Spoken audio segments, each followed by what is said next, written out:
সরকারি খরচে নরেন্দ্র মোদীর বন্দনা, বিরোধিতা করল ব্যাংক কর্মচারী ইউনিয়ন।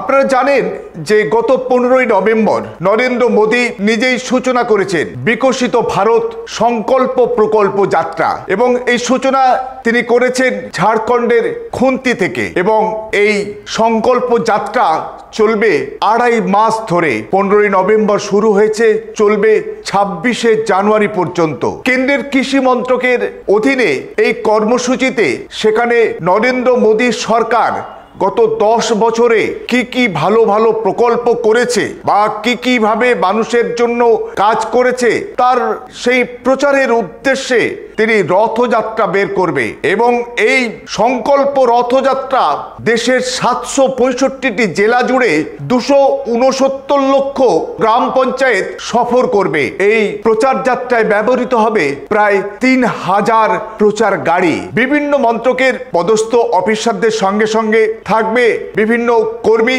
এবং বিশেষভাবে রাষ্ট্রায়ত্ত ব্যাংকের কর্মীদেরকে একেবারে এই সংকল্প প্রকল্প যাত্রায় বাধ্যতামূলকভাবে তাদেরকে অংশগ্রহণ করতে হবে, এবং প্রতি পঞ্চায়েত থেকে অন্ততপক্ষে 4 থেকে 5 জন ব্যাংকের ব্যবসায়িক প্রতিনিধিকে তাদের যুক্ত করা হয়েছে, যার ফলে ব্যাংকের দৈনন্দিন কাজকর্ম যে ব্যাহত হবে তা বলাই বাহুল্য। বিশালাকার সব গাড়িগুলোকে রথের মতো সাজিয়ে একেবারে নরেন্দ্র মোদীর ছবি দিয়ে সারা ভারতবর্ষ পরিক্রমা করবে। সরকারি খরচে মোদী প্রচারের এই বিপুল আয়োজনের তীব্র বিরোধিতা করেছে বিভিন্ন কর্মচারী সংগঠন, বিশেষ করে bank employees federation of India. তারা দাবি তুলেছে সারা দেশে কৃষকরা তাদের ফসলের ন্যায্য দাম পাচ্ছে না, শ্রমিকরা তাদের মূল্য বা সঠিক মজুরি পাচ্ছে না।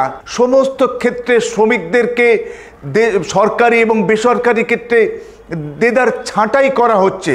সরকারি বিভিন্ন যে চাকরি সেখানে কিন্তু সংকুচিত করা হচ্ছে, বিভিন্ন সরকারি ব্যবস্থাপনা বেসরকারি হাতে তুলে দেওয়া হচ্ছে। সামগ্রিকভাবে শ্রমিক কর্মচারী খেটে খাওয়া গরিব মানুষ আজকের কঠিন পরিস্থিতির মুখোমুখি। সেই সময় দাঁড়িয়ে নরেন্দ্র মোদী আজকের যে বিকশিত ভারত সংকল্প প্রকল্প নিয়ে যেভাবে আজকে রথযাত্রা করছেন, সেটা যে নিছক একটা রাজনৈতিক ফায়দা লোটা ছাড়া অন্য কিছু নয় তা বলাই বাহুল্য।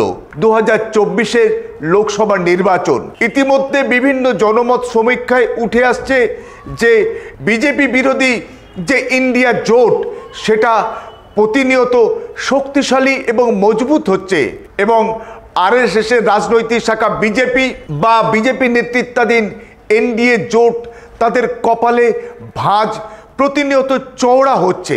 2024-এর লোকসভা নির্বাচনে নরেন্দ্র মোদী বা বিজেপি যে আর ক্ষমতায় আসছে না, এরকম একটা দেওয়াল লিখন বোধহয় নরেন্দ্র মোদী বিজেপিরা পড়ে ফেলেছেন।